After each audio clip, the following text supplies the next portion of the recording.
Hello everyone, I am Dr. Munish Kumar Bhardwaj from School of Engineering and Technology of IGNOU. Today I will discuss with you special concretes. The objective of today's discussion is that after going through this video, you should be able to know the different types of special concretes, methods of their production in the field, properties of different types of special concretes, and application of different types of special concretes in different situations. Let us begin with what is special concrete. The concrete whose properties are modified to meet certain requirements of construction with some special purpose is called special concrete. For example, lightweight concrete. This concrete is used to reduce the self-weight of the structure. So that way it is being used for a special purpose. So that way it is called as the special concrete. Another example of special concrete is high density concrete.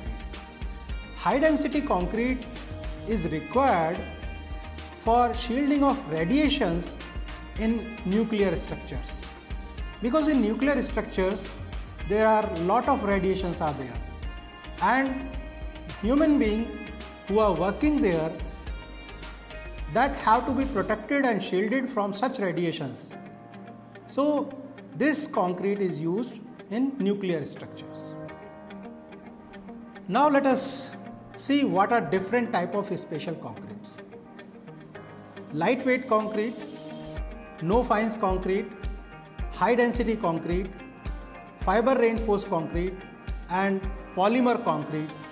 These are some of the special concrete that we will discuss in our lectures. Let us begin with lightweight concrete. In conventional concrete, the self-weight constitutes a large proportion of the total load of the structure. Density of the concrete varies from 2100 to 2500 kg per meter cube. This increases the haulage and transportation cost and result in increased load on the foundation, because if density is more, then due to the more weight, more haulage and the transportation cost will come, and also it will increase the total self weight of the building and more load will be transferred to the foundation and ultimately to the ground. The use of lightweight concrete, on the other hand, results in several advantages. Let us see what are the advantages of using lightweight concrete.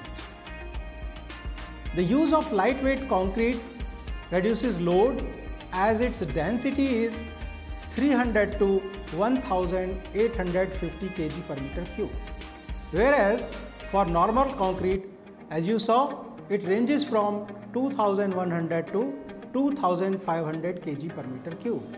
So here, due to less density, less load will be transferred to the ground. It will bring into the economy in the design of the structure because of lighter framed structures. Because weight of different structural elements is less, so here the size of the elements will also automatically will reduce. Also, lower air conditioning load will be there, and hence there will be saving in power because of lower thermal conductivity. Use of industrial waste like clinker, fly ash and slag, thus avoiding their disposal problem and environmental friendly also. Means here, to make the lightweight concrete, we are using many industrial wastes, so there is a cost effectiveness, and secondly we are solving the problem of disposal of these waste and making our construction environment friendly. Let us see the classification of lightweight concrete. The basic method of making lightweight concrete is the inclusion of air in the concrete. But there are other things also which we do for making the lightweight concrete. So let us see what are the different categories. First is lightweight aggregate concrete. Porous lightweight aggregate of low apparent specific gravity is used in making the lightweight aggregate concrete. Second one is aerated cellular, gas or foamed concrete. Here in this concrete, large voids are introduced within the concrete or mortar mass. Third one is no fines concrete. For making no fines concrete, what we do, it is obtained by omitting the sand fraction from the aggregates. So this is the categorization of lightweight concrete. Out of these three types, the lightweight aggregate concrete and aerated concrete are used more often. Sometimes the lightweight concrete is also classified based on the purpose for which it is used, such as structural lightweight concrete, non-load bearing concrete, and third one is insulating concrete. So this classification is based on the purpose for which the lightweight concrete is being used. The lightweight aggregate concrete is very popular in countries like UK, USA, France and Germany. Aerated concrete is widely manufactured in Scandinavian countries. Lightweight aggregate concrete. Properties of lightweight aggregate concrete depends upon the lightweight aggregate used. Means the aggregate which we are using for making the lightweight aggregate, on that aggregate the properties of this concrete will depend. What are lightweight aggregates? There are two categories of lightweight aggregates: natural lightweight aggregates and artificial lightweight aggregates. Let us first see what are natural lightweight aggregates. Lightweight aggregates, natural lightweight aggregates are pumice, diatomite, scoria, volcanic cinders, sawdust, rice husk. These are the natural lightweight aggregates. Natural aggregates are limited and found in certain areas only. Hence, these are not extensively used. Pumice is the only one which is used widely. What is pumice? This is a light colored volcanic glass with bulk density varying from 500 to 900 kg per meter cube. It is one of the oldest lightweight aggregate which has even been used in Roman structures. However, concrete formed with this aggregate has high absorption and shrinkage. So these are the two problems with the lightweight aggregate which we are making by using the pumice as lightweight aggregate. Now let us see what are artificial lightweight aggregates. These aggregates are normally used for a specific purpose and also on economical point of view. The following are prominent among these. Number 1, cinder, clinker and breeze. Another one is foamed slag. Also we use bloated clay. Then sintered fly ash is also used as artificial lightweight aggregate. Another one is exfoliated vermiculite, and the last one is expanded perlite. So these are artificial lightweight aggregate which are available for making lightweight aggregate concrete. Let us see first what is this cinder, clinker and breeze. Actually, these terms are used to describe the partly fused material or sintered particles which result from combustion of coal. This material is mostly obtained from coal-based industries. Cinder aggregates undergo high drying shrinkage and moisture movement. They have been used for making building blocks for partition walls, for making screeding over flat roofs and for plastering. The unsoundness of cinder or clinker aggregates is often due to presence of excessive unburnt coal particles which may be as much as 15 to 25%. They are not recommended for use as aggregate in reinforced concrete or in concrete requiring high durability. The density of such concretes may vary from 1100 to 1400 kg per meter cube. Now let us see foamed slag. Foamed slag is one of the most important types of artificial lightweight aggregates. It is manufactured by rapid quenching of blast furnace slag, which is a byproduct in the manufacture of pig iron. When the molten slag is rapidly agitated with a limited amount of water, the steam and gas produced are made to get entrapped in the mass. So that way the foamed slag is produced. The strength and texture of foamed slag depends upon the chemical composition and the method of production. However, it is structurally similar to the natural pumice. The foamed slag must be free from heavy impurities, volatile impurities and excess of sulfate.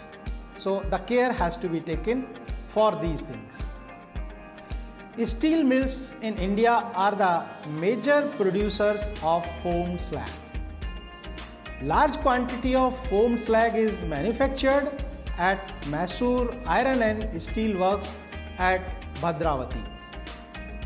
Ancillary industries make use of foamed slag to manufacture building blocks, wall panels, lintels and other minor structural members.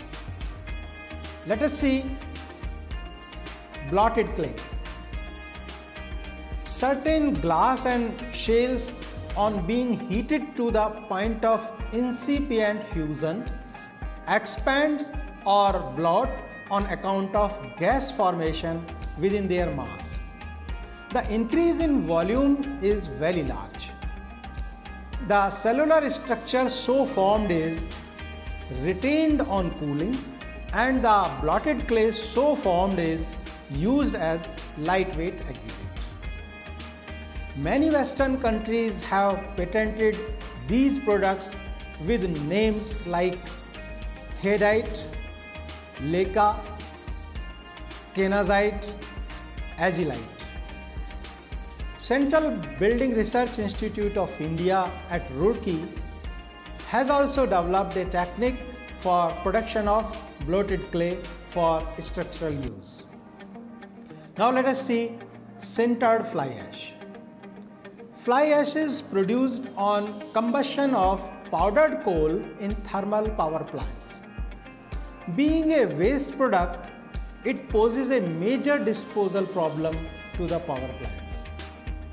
It is purposefully used by mixing it with limited amount of water, making it into pellets and then sintering it at a temperature of 1000 to 1200 degrees centigrade. It possesses high strength to density ratio and relatively low drying shrinkage. So this is the advantage. It's a major structural lightweight aggregate and is sold by the trade name Lytag in UK. And it is available in different sizes, as you can see from this picture. Now let us see exfoliated vermiculite. Vermiculite in nature is a micaceous material and has a laminar structure, means laminations are there. On being heated in presence of certain percentage of water, it expands, which is known as exfoliation. This expansion is several times the original volume, and the density is only 60 to 130 kg per meter cube. So these are the properties of exfoliated vermiculite. The resulting concrete is very light and has very low strength. This concrete is used for insulating purposes like sound and heat insulation. So this is the major use of the concrete made by this. The prefabricated vermiculite concrete products can be cut, sawn, nailed or screwed. So this is also one of the advantages. They can be used for encasing hot water pipes as heat resistant material and for sound insulation in floor and walls. So that way it provides us the advantage of sound insulation and heat insulation.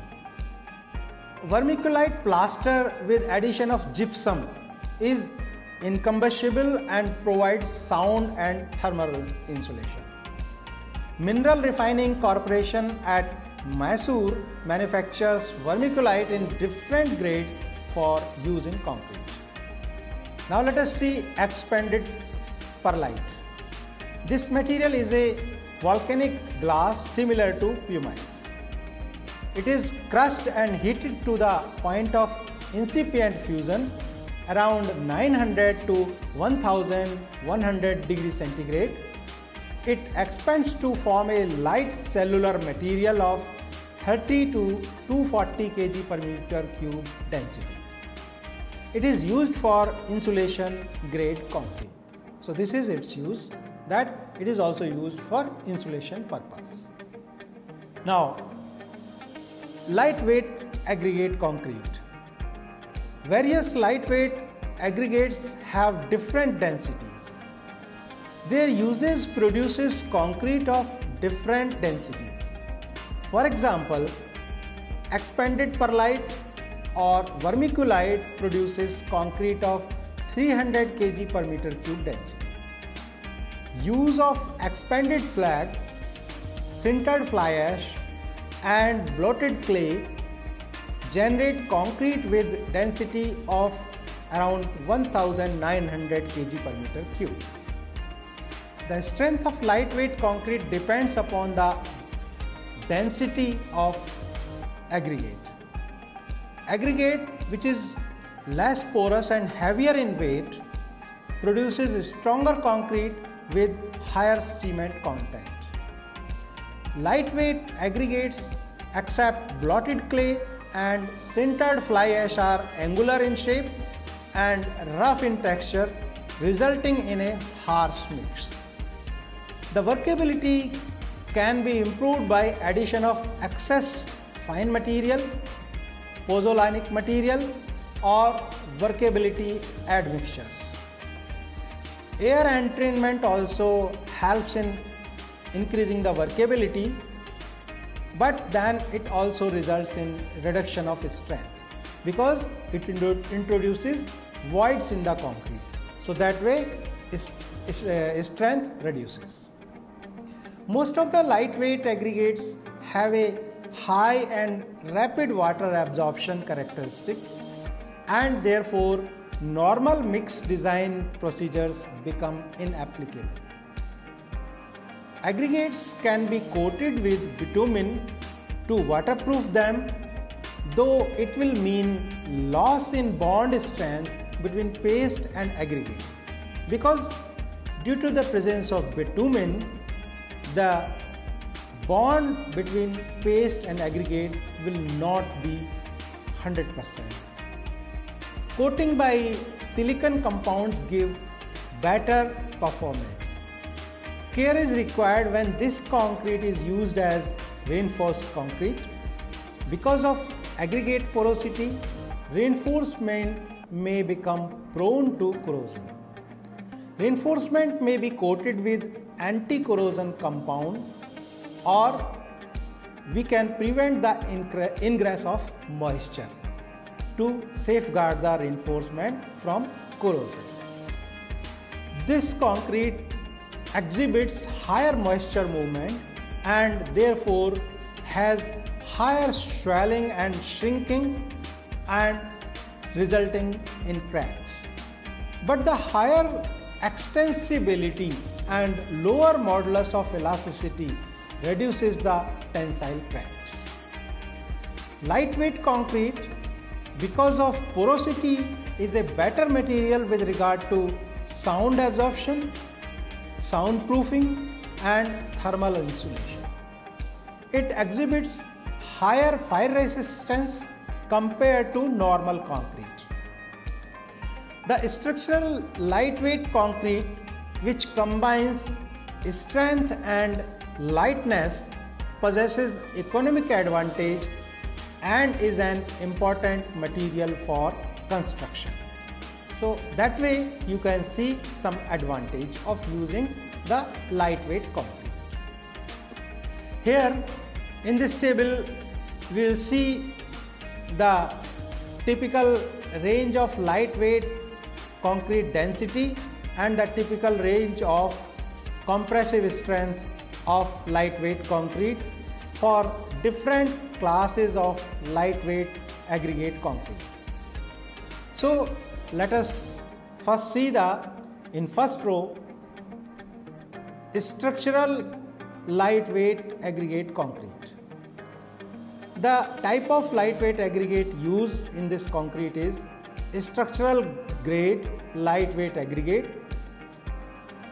and it has the density of 1440 to 1840 kg per meter cube, and the range of compressive strength that we get is more than 17 MPa.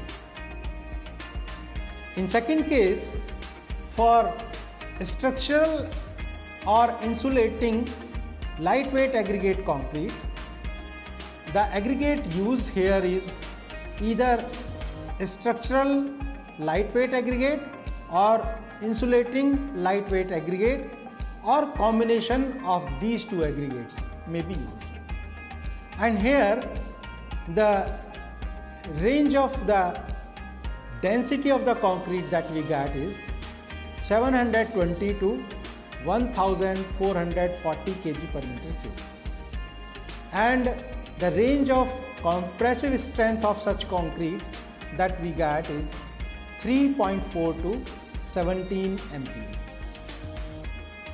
So last one is insulating lightweight aggregate concrete, and for this concrete we use insulating lightweight aggregate. The concrete obtained by using insulating lightweight aggregate is 240 to 800 kg per meter cube, and the range of compressive strength of this concrete is 0.7 to 3.4 MPa. So that way we see that by using different type of lightweight aggregate we get concrete of different properties.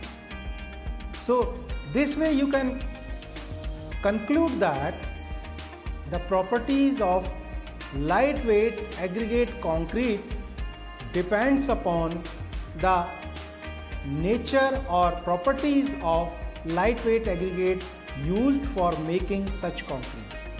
As it is clear from the table that with change in lightweight aggregate used, the density of the concrete is changing as well as the compressive strength of the concrete obtained is also changing. So this way we have seen that what is lightweight concrete, how it is formed, what are different types of lightweight aggregate that are used to make lightweight concrete, and we finally saw that properties of the lightweight aggregate used for making the concrete affects the characteristics and properties of the lightweight concrete prepared. So with this discussion, I hope you must have understood this type of concrete, its properties and characteristics, and also their application for making different type of structures as per the requirement of such structures. So thank you for watching. In next video we will discuss another type of special concretes. Thank you.